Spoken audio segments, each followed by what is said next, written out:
Assalamualaikum warahmatullahi wabarakatuh. Pemirsa yang dirahmati Allah, berjumpa lagi dengan saya Yunita Fitriani di YouTube channel Kemenak Salatiga dalam program Bincang Seputar Idul Fitri. Saat ini saya sedang bersama dengan tokoh spesial. Narasumber spesial kita hari ini adalah Bapak Haji Taufikur Rahman SAG MSI. Beliau saat ini menjabat sebagai Kepala Kantor Kementerian Agama Kota Salatiga. Dan sekarang kita akan berbincang-bincang dengan beliau mengenai makna kembali ke Fitri. Langsung saja kita sapa beliau. Assalamualaikum warahmatullahi wabarakatuh, Bapak. Waalaikumsalam warahmatullahi wabarakatuh. Selamat siang. Bagaimana kabarnya, Bapak?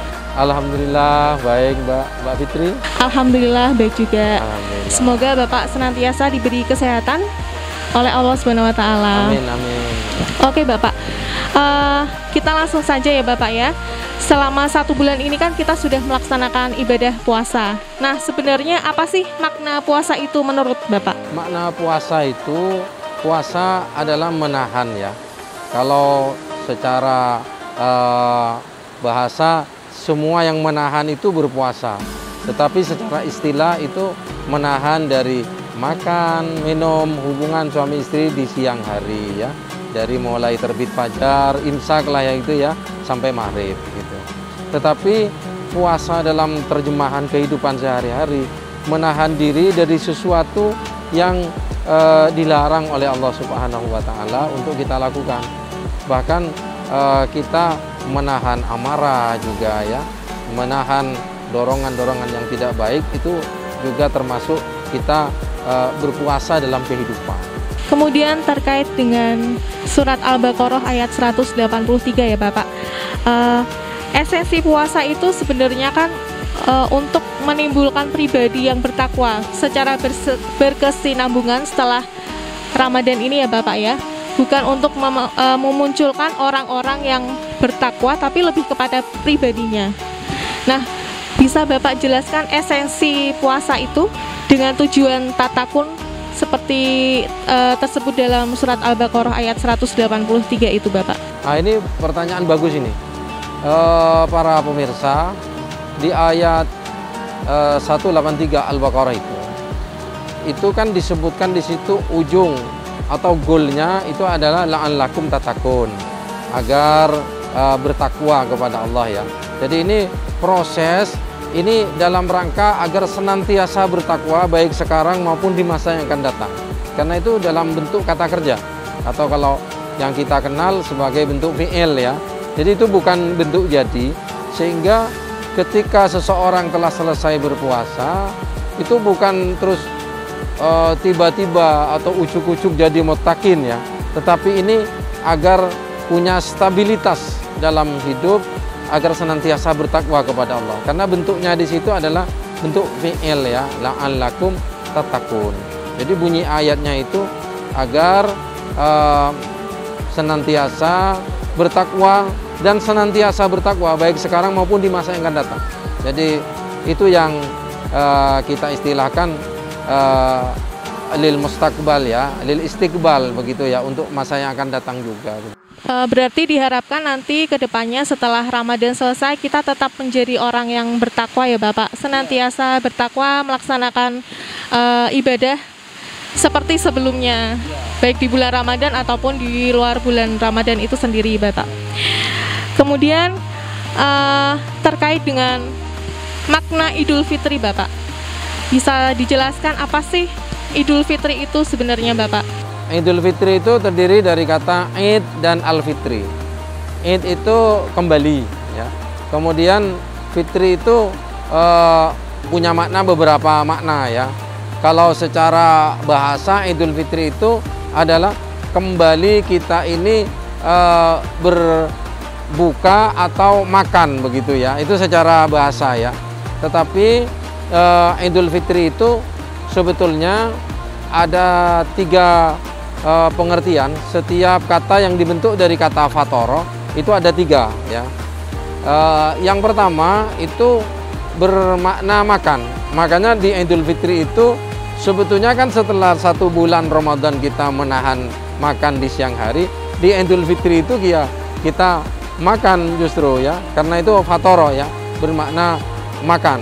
Maka kita punya tradisi, kita kan masak ya, makan-makan, anggap saja makan besar begitu ya.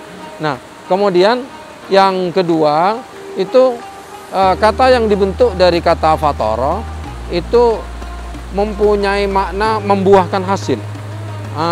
Karena di dalam bahasa Arab, orang Arab itu kalau lama tidak hujan ya, kemarau ya, lama kemarau, kemudian hujan, itu dikatakan infatoral ardu bin nabat. Bumi menumbuhkan tumbuh-tumbuhan. Setelah lama nggak hujan ya, kemudian hujan, maka tumbuhlah tumbuh-tumbuhan. Itu bahasa Arabnya infatoral ardu bin nabat. Kemudian yang ketiga itu bermakna ad-din wal ibtida. Itu sesuai dengan tuntunan agama dan sesuai dengan fitrah manusia. Nah, ini yang pengertian yang ketiga ini rupanya yang kecenderungannya dipakai di Indonesia. Ini Idul Fitri itu dimaknai kembali suci. Maksudnya itu suci sesuai dengan kodrat ketika baru lahir ke dunia itu diharapkan dia tidak membawa noda dosa. Nah, diharapkan setelah selesai berpuasa 1 bulan, kita yang berpuasa ini diharapkan kembali sesuai dengan fitrahnya ketika kita lahir. Tetapi tidak semuanya seperti itu. Karena apa? Karena bisa jadi puasa kita kurang sempurna dan lain sebagainya.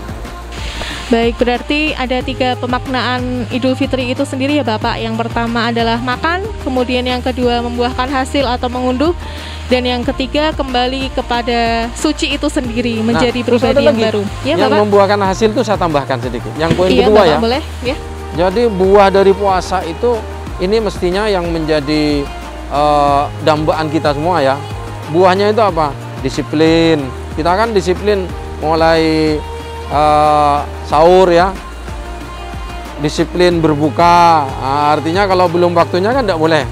Kemudian yang kedua itu peningkatan ibadah buahnya, karena kan ada tadarus, ada tarawih, ada qiyamul lail dan sebagainya. Kemudian yang berikutnya itu buahnya itu kan sabar.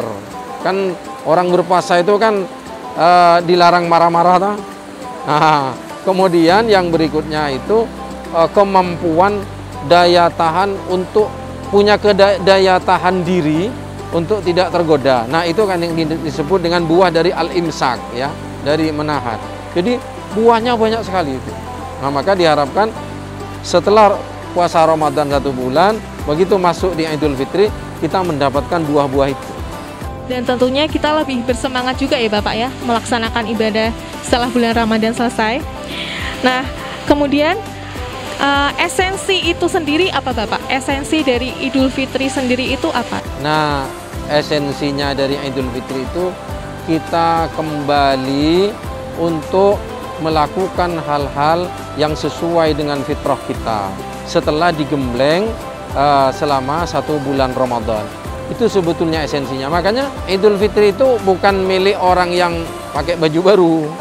Ada yang mengatakan begini, laisal id liman labisal jadid walakinnal id liman ta'atuhu tazid. Hari raya itu bukan bagi orang yang ganti baju baru, tetapi yang taatnya tambah. Taatnya tambah. Maka esensinya itu adalah tambahnya ketaatan kepada Allah Subhanahu wa ta'ala, ketaatan kepada Allah Subhanahu wa ta'ala. Lalu apakah semua yang berpuasa di bulan suci Ramadan itu mendapat titel sebagai orang yang bertakwa, Bapak? Ini pertanyaan penting sekali ini ya.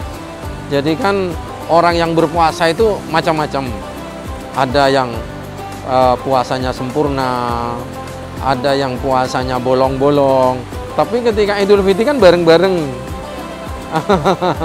Bareng-bareng. Nah, Idul Fitrinya boleh bareng-bareng, tetapi belum tentu titelnya itu sama. Jadi bisa jadi itu ketakwaannya itu juga belum seberapa, tetapi ada yang memang memasuki Idul Fitri itu betul-betul ketakwaannya dia sudah tinggi sekali gitu, karena memang kan seiring dengan iman ya, al-iman yazid wa yanqus, iman itu bisa naik turun.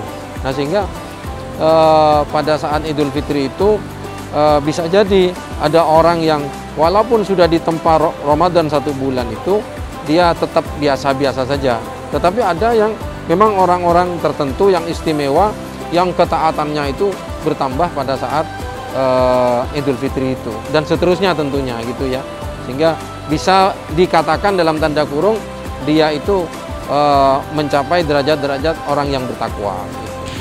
Dan semoga kita ada di golongan orang-orang yang bertakwa ya Bapak ya.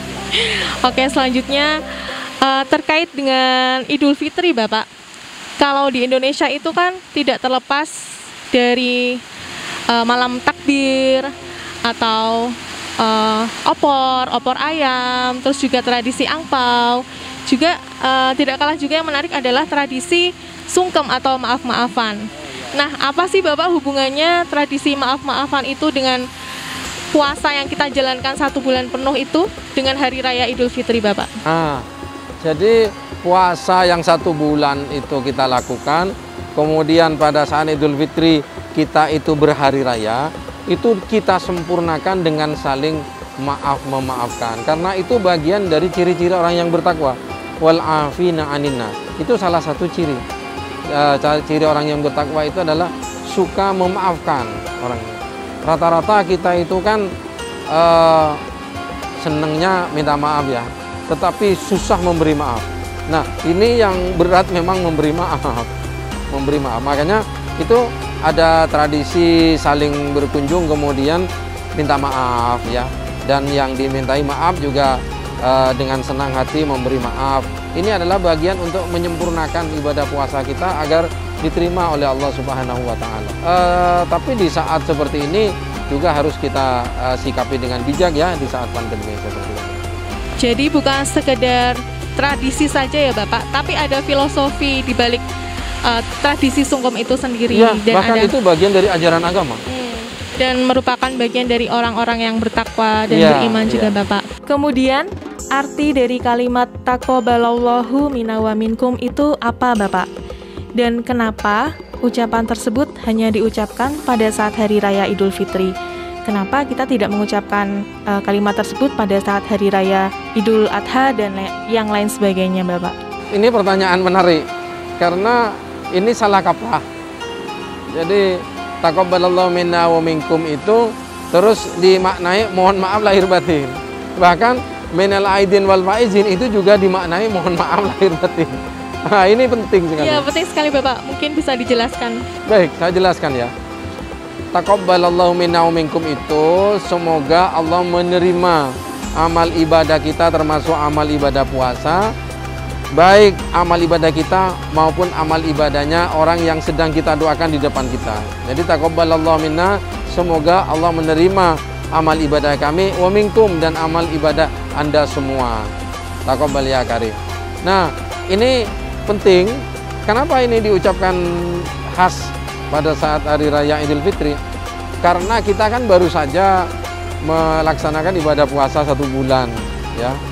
Maka kita saling mendoakan agar ibadah puasa kita yang 1 bulan itu diterima oleh Allah Subhanahu wa Ta'ala. Nah, di Idul Adha itu kan kita kan tidak ada puasa yang 1 bulan, hanya pada puasa tarwiyah, Arafah ya, dan nahar itu menahan sebelum sholat Idul Adha itu aja. Sehingga ini tidak kita ucapkan di hari raya yang lain ya, atau di hari raya Idul Adha, tetapi ini kita ucapkan khas di hari raya Idul Fitri. Kemudian untuk arti kata minal aidin wal faizinnya Bapak? Minal aidin wal faizin itu doa ya, doa semoga kita termasuk orang yang kembali suci dan orang-orang yang beruntung. Orang-orang yang beruntung mendapatkan pahala dari Allah, dan kita kembali ke kesucian dengan ditempa berpuasa selama 1 bulan lamanya. Maka begini, kalau yang bulan Ramadan itu tidak puasa, itu walaupun mengucapkan minal aidin wal faizin itu nggak mempan itu. Atau sedikit bolong-bolong ya, mungkin ada sedikitlah aidinnya begitu. Tetapi ini minal aidin wal faizin itu, ini adalah sebetulnya doa semoga setelah kita melaksanakan ibadah puasa 1 bulan ditambah dengan qiyamul lail, tadarrus, sodako dan lain sebagainya. Diharapkan kita betul-betul kembali kepada kesucian sesuai fitrah kita, kemudian juga menjadi orang-orang yang beruntung. Amin, amin, luar biasa Bapak. Nah, sekarang terkait dengan situasi terkini nih Bapak, di masa pandemi ini kan kita dilarang untuk mudik nih. Pemerintah sudah mengeluarkan kebijakan yang melarang masyarakat untuk mudik. Bagaimana penjelasan Bapak? Mudik adalah bagian dari tradisi masyarakat Indonesia, dan ini khas di Hari Raya Idul Fitri ya. Rasanya beridul fitri kalau tidak mudik itu seperti sayur tanpa garam, hambar rasanya begitu ya. Artinya bagi perantau terutama itu kalau nggak mudik rasanya ada sesuatu yang kurang. Padahal sebetulnya sudah pakai baju baru, sudah masakan yang baru, kemudian boleh jadi rumahnya baru, kendaraannya baru, tapi istrinya jangan. Nah, sudah tukar uang, tapi kalau tidak mudik, hambar rasanya. Nah, ini bagaimana di situasi seperti ini? Pemerintah itu kan sudah memberikan larangan agar tidak mudik ya, sudah dilaksanakan dari tanggal 6 sampai 17 nanti ya. Bahkan ada di adendum itu dari 22 ya sampai 23 itu. Nah, kita ini harus kita patuhi bersama. Kenapa? Untuk keselamatan kita bersama. Jadi kebijakan dari pemerintah ini adalah sebetulnya untuk kita bersabar sebentar, tidak mudik. Insya Allah nanti setelah pandemi ini sudah selesai, kita sudah bebas lagi, kita mudik, bertemu dengan keluarga. Maka sekarang istilahnya hanya menunda saja, untuk tidak mudik sementara sampai situasinya memungkinkan kita untuk melaksanakan mudik seperti tahun-tahun yang lalu. Nah, ini kita harapkan semuanya ada kesadaran bersama, ada pemahaman bersama, sehingga tidak memaksakan diri untuk mudik. Mari kita patuhi kebijakan pemerintah ini dengan sebaik-baiknya. Dan menjaga kesehatan diri sendiri dan orang lain itu wajib ya Bapak hukumnya? Iya, jadi mudik itu kan anggap sunnah ya. Kan intinya kan silaturahim, sunnah itu ya. Tetapi menjaga diri dan orang lain itu hukumnya kan wajib ya. Jadi bahkan menjaga itu lebih baik daripada mengobati ya. Nah, jadi al-wiqayah khairun minal ilaj. Menjaga itu lebih baik daripada mengobati. Yuk kita sama-sama jaga diri kita dan orang lain. Baik Bapak, luar biasa perbincangan kita hari ini. Sebenarnya masih banyak yang ingin saya tanyakan, tapi kita terbatas oleh waktu Bapak. Jadi terima kasih sekali lagi saya ucapkan atas kehadirannya, sudah meluangkan waktu untuk bersama-sama kita berbincang-bincang mengenai Idul Fitri. Terima kasih, semoga ilmu, wawasan, pengetahuan yang Bapak berikan, Bapak sampaikan kepada kami semua bisa bermanfaat untuk kami semua. Dan semoga Bapak senantiasa diberi kesehatan, selalu bersemangat untuk menebarkan kebaikan. Demikian dialog singkat kita bersama Bapak Haji Taufikur Rahman SAG MSI, Kepala Kantor Kementerian Agama Kota Salatiga. Semoga bermanfaat dan selamat Hari Raya Idul Fitri 1442 Hijriah 2021 Masehi. Dan jangan lupa follow akun sosial media Kemenak Salatiga. Mohon maaf atas segala kekurangan dan kehilafan. Wassalamualaikum warahmatullahi wabarakatuh.